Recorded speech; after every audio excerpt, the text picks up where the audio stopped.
ખબર ન પડે ભગવાને આપ્યું હોય એવું શાંતિથી ભગવાન આપે છે કે એ લેનારને પણ ખબર નથી પડતી કે આપનારો કોણ હતો. આપણે ત્યાં તો માણસ માટે એમ કહ્યું કે એક હાથ આપે તો બીજાને ન ખબર પડે, પણ ભગવાન તો એ રીતે આપે છે કે લેનારને, જેના હાથમાં આવ્યું એને ખબર ન પડે કે કોણ આપનારો. આ તો ભક્ત સમજી જાય છે.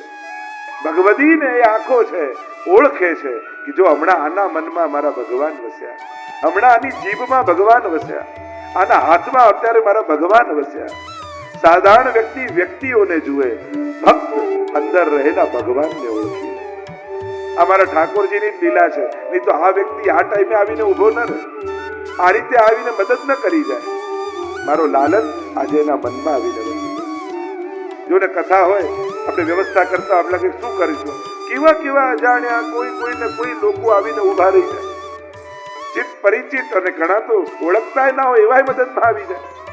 ઠાકોરજીનું કાર્ય ઉપાડો ત્યારે ઠાકોરજી કેટલાના હૃદયમાં વસી અને આ કાર્ય કરી દેતા હોય છે.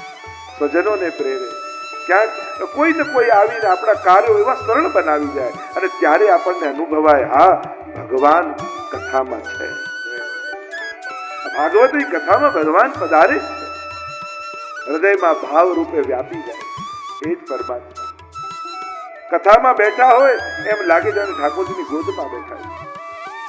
એ ભાવનું દાન કરે. આમ અદભુત સુદામા ચરિત્રનું વર્ણન આવ્યું. આગળ સૂર્યગ્રહણ કથાનો પ્રસંગ આવ્યો. સૂર્યગ્રહણ લાગ્યું અને સૂર્યગ્રહણમાં આજે પણ કુરુક્ષેત્રમાં બ્રહ્મ સરોવર છે, એમાં લાખો લોકો સ્નાન કરવા જાય. ત્યાં સ્નાનનું મહાત્મ્ય છે. ગ્રહણ સમય આપણે ત્યાં ગ્રહણ સમયે પણ વિશેષ પ્રકારની જે ભગવત નામ લેવાની પ્રક્રિયા આવી છે. ગ્રહણ સમયે સેવાનો ક્રમ કેવો હોવો જોઈએ એનું પણ આખું વિધાન છે. અહીંયા ગ્રહણ લાગ્યું અને દ્વારિકાથી પ્રભુ પોતાની પટરાણીઓ અને વસુદેવ દેવકીજીને લઈ કુરુક્ષેત્રમાં આવ્યા, બ્રહ્મ સરોવર પાસે. અને વ્રજમાંથી નંદ બાબા, યશોદાજી, ગ્વાલ, સખીજનો એ પણ સ્નાન કરવા આવે. કેટલીક કથાઓ ભાગવતજીમાં અને કેટલોક વિસ્તાર ભગવતીઓએ કર્યો. સમાચાર મળ્યા કે અરે પ્રભુને ખબર પડી કે વ્રજભક્તો આવ્યા છે, વ્રજવાસીઓ આવ્યા અને તુરંત પ્રભુ ચાલ્યા મળવા માટે નંદ બાબાને ભેટી પડ્યા, મૈયાને ગળે લાગ્યા. અરે લાલન તું ઇતનો બડો હો ગયો. સખાઓને મળે, બધાને પ્રેમથી પ્રભુ મળી રહ્યા છે, પણ પ્રભુની આંખો કોઈને ગોતી રહી છે. સખાઓએ નાનપણના પ્રસંગોને યાદ કર્યા. કેવા આપણે માખણ ચોરી કરવા જતા, ગાયોને ચરાવવા જતા, કેવો આનંદ કરતા. ગોપીજનો મળવા આવ્યા. ગોપીજનો વાગોળે છે કે પ્રભુ આપ અમને મૂકીને જતા રહ્યા, કેવા કેવા આનંદ આપણે કર્યા છે. પનઘટમાં આપ અમારી મટકી ફોડવા આવતા, સાંકડી કોરમાં દાન માંગવા આવતા. બધા ગોપીજનોને પ્રભુ મળે છે, પ્રભુની આંખો કોઈને શોધી રહી છે. અને જ્યારે ન રહેવાયું ત્યારે સખીઓને પૂછે છે કે રાધા ક્યાં છે? અને ગોપીજનો કહે કે એ ઝાડની નીચે પીઠ દઈને ઊભી છે, કહીને કહી છે મારે નથી જોવું મુખ કૃષ્ણ, દગો આપીને ગયો છે મને બ્રજમાં. અને હિંમત ભેગી કરી પ્રભુ ધીમે પગલે રાધાજીની નિકટ પહોંચ્યા. ચરણના ચાપનો અવાજ રાધાજીના રોમ રોમને રોમાંચિત કરી રહ્યો છે. કઈ રીતે આટલા વર્ષો પછી પ્રભુનું મુખ થયું.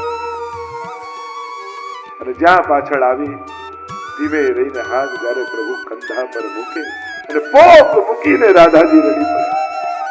પ્રભુ કયો અપરાધ મારો હતો, આજ તે મને મૂકીને આપ જતા રહ્યા? કયો દોષ અમારો હતો?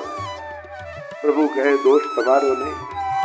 જ્યારે ગામમાં કોઈના ઉપર કરજ વધી જાય અને ચૂકવી ન શકતો હોય તો એ ગામ છોડીને ભાગી જતો હોય છે. એમ હે ગોરજ ભક્તો, તમારો કરજો પ્રેમનો એટલો બધો મારા માથે ચડી ગયો કે મને ડર લાગ્યો કે જો બદલો તમે માંગશો ને તો મારે ફરી અવતાર લઈને આવવું પડશે. આ એક જન્મમાં ચૂકવી શકું એમ નહોતો, એટલે બહાનું કાઢીને હું જ ભાગી ગયો. અનેક અનેક પ્રસંગો વર્ણન કર્યા. આઠે પટરાણીઓને સમાચાર મળ્યા કે પ્રભુ અને રાધાજી આવ્યા. જે પટરાણીઓને એમ થયું કે રોજ અમારી બાજુમાં પ્રભુ સૂતા હોય, પણ રૂવાડે રૂવાડે પ્રભુના એક જ અવાજ આવતો હોય છે, રાધા રાધા રાધા રાધા. અરે રાધાજી આવે.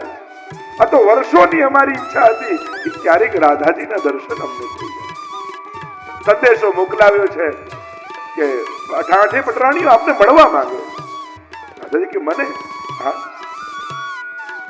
નક્કી કર્યું છે કે છાવણીમાં રાધાજી આટલા વાગે મળવા આવશે. અને આઠે પટરાણીઓ સિંહાસનમાં ગોઠવાઈ ગયા અને જ્યાં રાધાજી પ્રવેશ કર્યા આઠે ઉભા થઈ ગયા. અરે આપના વિશે ઘણું સાંભળ્યું હતું પ્રભુના મુખે, પણ આજે દર્શન કર્યા ને ત્યારે ખબર પડી કે સાંભળ્યું એ તો કાંઈ નહોતું. એવું આપનું સ્વરૂપ. સ્વાગત કર્યું છે, બધી જ લીલાઓના અવગાહન કર્યા છે. સ્વાગત કરીને દૂધ મંગાવ્યું કે આ દૂધ પાન કરાવ્યું અને પ્રભુની સઘળી લીલાઓ જાણી. રાત્રિના સમયે જ્યારે પ્રભુ પધાર્યા છાવણીમાં, રૂક્ષ્મણીજી પ્રભુના ચરણ દબાવે છે અને ચરણ દબાવતા દબાવતા રૂક્ષ્મણીજીનો હસ્ત ઠાકોરજીના ચરણના તળિયા ઉપર લાગ્યો અને પ્રભુ બૂમ પાડીને ઉભા થઈ ગયા. અરે પ્રભુ શું? ના કાંઈ નહીં. અરે આમ આપને શ્રમ ક્યાંથી પડ્યો? શું થયું? આમ ઉભા કેમ થયા? અને જ્યાં રૂક્ષ્મણીએ જોયું ને તો પ્રભુના પગના તળિયે ઓલ્લાઓ પડ્યા. પ્રભુ આ ક્યાંથી આવતા છે? આવી ગરમી આપને ક્યાં લાગી? ત્યારે બહુ આગ્રહ કર્યો ત્યારે પ્રભુએ કહ્યું કે તમે રાધાજીને મળવા બોલાવેલા ને, અને તમે એમના સ્વાગતમાં દૂધ મંગાવ્યું ત્યારે દાસી ઉતાવળમાં ગરમ ગરમ દૂધ લાવી અને સંકોચમાં રાધાજી એને પી ગયા. પી તો ગયા, પણ એમના હૃદયમાં મારા અખંડ ચરણારવિંદનો વાસ છે અને એની ગરમીથી મારા ચરણ દાઝી ગયા. અને ત્યારે આઠે પટરાણીઓને થયું આ રાધા અને કૃષ્ણ બે જુદા દેખાય છે પણ છે એક જ સ્વરૂપ. બંનેમાં કોઈ ભેદ નથી, એક જ સ્વરૂપે બંને બિરાજમાન. આવી અનેકવિધ ગાથાઓ ગાવામાં આવી. આગળ સુભદ્રા હરણની કથા આવી, વેદસ્તુતિની કથા આવી. ભૃગુજી દ્વારા ત્રણેય દેવોની પરીક્ષા કરવામાં આવી. બ્રહ્મા, વિષ્ણુ અને મહેશ ત્રણેયની પરીક્ષા કરી.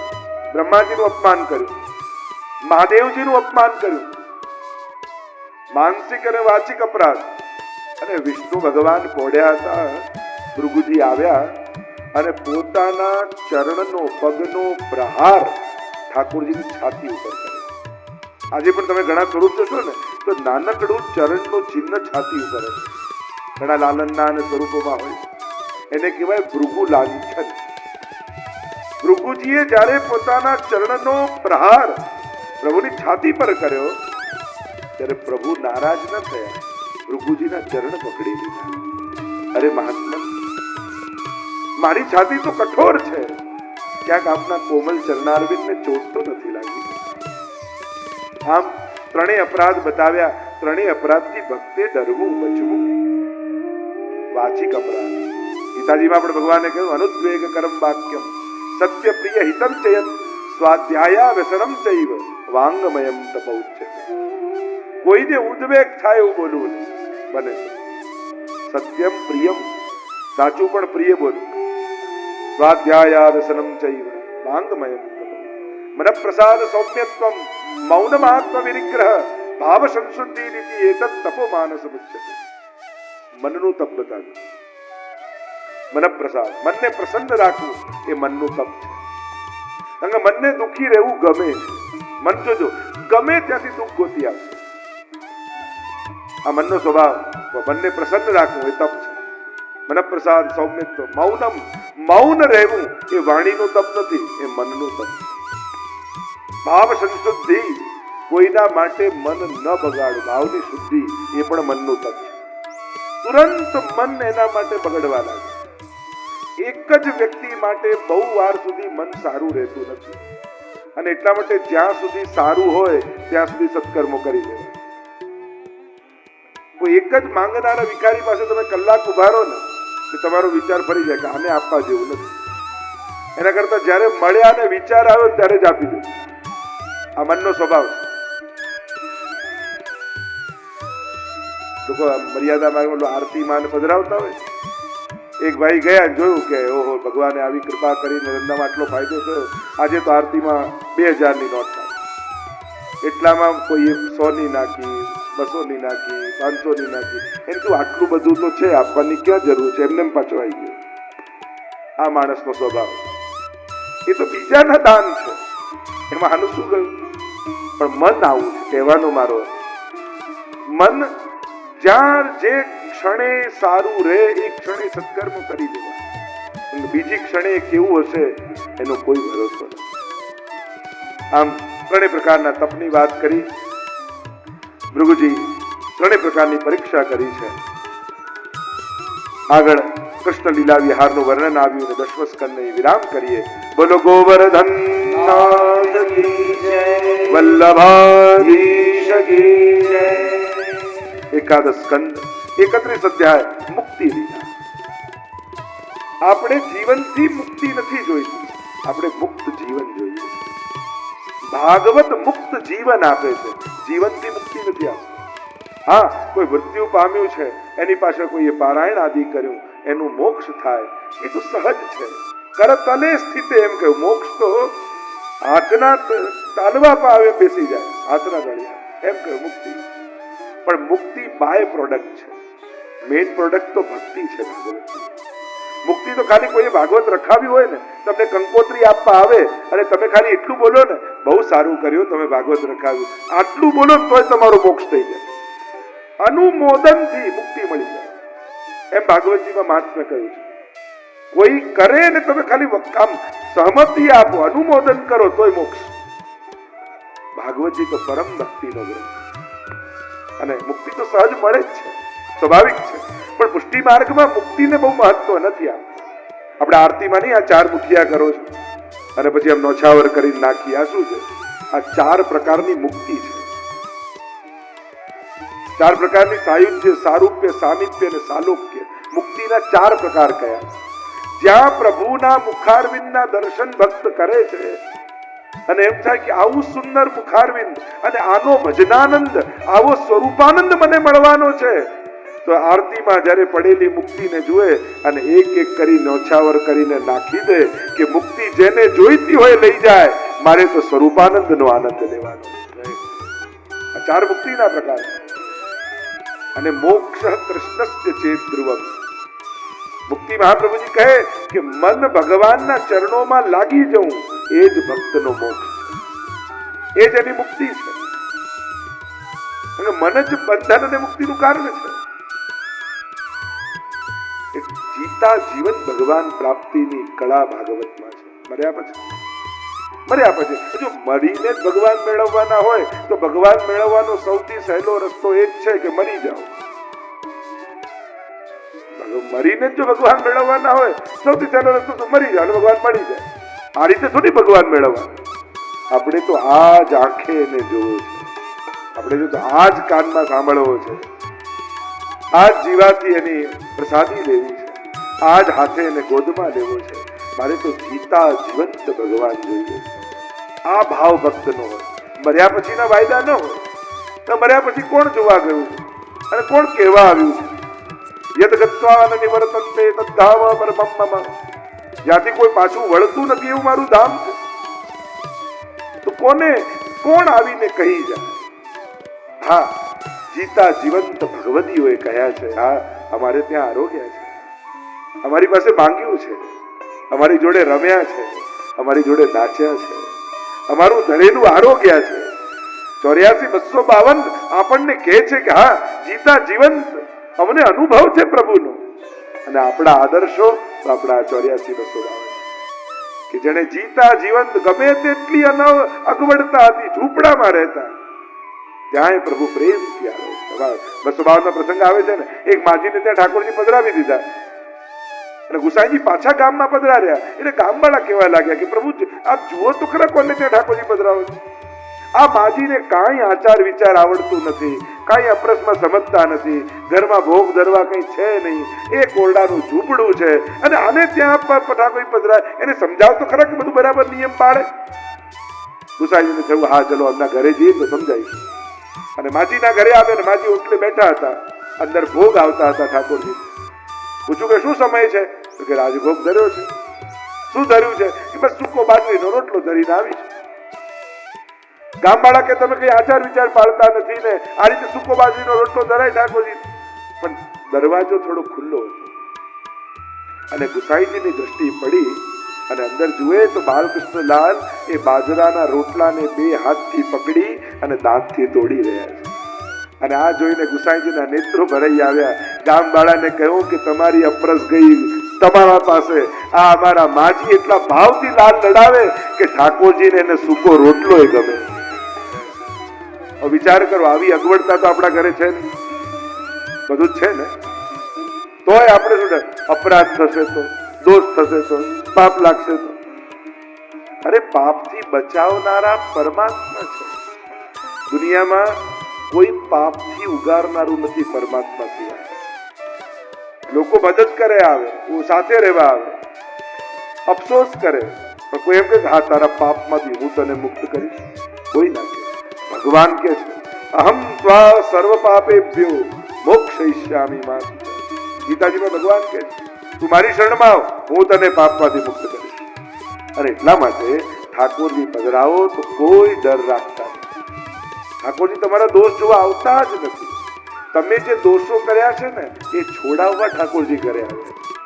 કે આખો દિવસ કેટલા સંસારમાં કામો કરવા પડે, ખોટું બોલવું પડે, કોઈનું મન દુભાવવું પડે, જાણતા અજાણતા કેટલા અપરાધો કરીએ છે. પણ જ્યારે સવારે અપરસમાં નાહી અને પ્રભુના મંગળા કરાવો અને મંગલ મુખનું દર્શન કરો ને, એ જ ક્ષણે આપણા બધા અપરાધ ઠાકોરજી ક્ષમા કરી દેતા હોય. એટલે ઊંધું ન વિચારો. ઊંધો વિચાર એ છે કે સેવા કરી તો દોષ લાગે. સાચો વિચાર એ છે કે દિવસમાં કરેલા દોષો પ્રભુની સેવા કરવા માત્રથી સમાપ્ત થઈ જાય છે. અને એટલા માટે અપરાધથી મુક્ત થવા ઠાકોરજીને પધરાવો. પ્રભુ તો આપણા રક્ષક છે. ક્યારેક કોઈ દોષ પણ, જેમ માં કોઈ બાળકને નવડાવતી હોય, નાનકડું બાળક ઘણી વાર નવડાવતા માની હાથથી જ બાળકને વાગી જાય, એની બંગડી વાગી જાય. ઘણી વાર એવું થઈ જાય નાના બાળકને નવડાવતા તૈયાર કરતા કે માએ જે બંગડી પહેરી હોય એનાથી એને વાગી જાય. બાળક રડવા લાગે પણ રડતો એ માના ખોળે જ પાછો આવે. એ બીજે ના જાય, એ રડતો માને જ વળગે. એમ ક્યારેક કંઈક દોષ થઈ ગયો, પ્રભુ નારાજ થયા તો એ રડતા તમારા જ ખોળે આવવાના, એ બીજે ક્યાંય જવાના નથી. પુષ્ટિ માર્ગમાં કોઈ વિપરીત ફલ છે જ નહીં કે ભગવાન તમારું આમ બગાડી નાખે, આમ કરી નાખે. આ તો આપણા લાડીલા પ્રભુ છે. આપણે જેટલો પ્રેમ કરીએ છીએ ને એના કરતા અનેક ગણો પ્રેમ ઠાકોરજી આપણને કરે. આ ક્યારે ભૂલવું નહીં. પ્રભુ આપણા સ્નેહી છે, આત્મીય છે. અને એટલા માટે એ તો સદાય આપણી રક્ષા કરનારા છે. અહીંયા જે ચર્ચા કરી રહ્યા છે મુક્તિ લીલા, એકાદશ સ્કંદ, 11મો સ્કંદ, 31 અધ્યાય. પણ યાદવો ઉચ્છૃંખલ થયા, કારણ કે યુવાની આવી, પદ મળ્યા, પૈસા આવ્યા. બહુ અનુકૂળતા ચાલતી હોય ને ત્યારે માણસે બહુ સાવધાન રહેવું, કારણ કે ત્યારે અહમ આવતા વાર નથી લાગતી માણસ. અહીંયા યાદવો પાસે બધું જ આવી ગયું એટલે અહંકાર પણ આવી ગયો. અને ગુણોનો જ અહંકાર હોય, અવગુણોનો અહંકાર હોય. કોઈ બહુ ક્રોધી હોય એને અહંકાર હોય, શાંત તો એને અહંકાર કે મારો સ્વભાવ બહુ સારો. સદગુણો અને આવડત જ અહંકારના પાયાઓ છે. અને એટલા માટે ગુણવાળાએ વધારે સાવધાન રહેવું, સત્કર્મ વાળાએ વધારે સાવધાન રહેવા. ત્યાં જ સંભાવના છે. જે કાંઈ કરતો નથી એને કોઈ સંભાવના પણ નથી અહંકાર.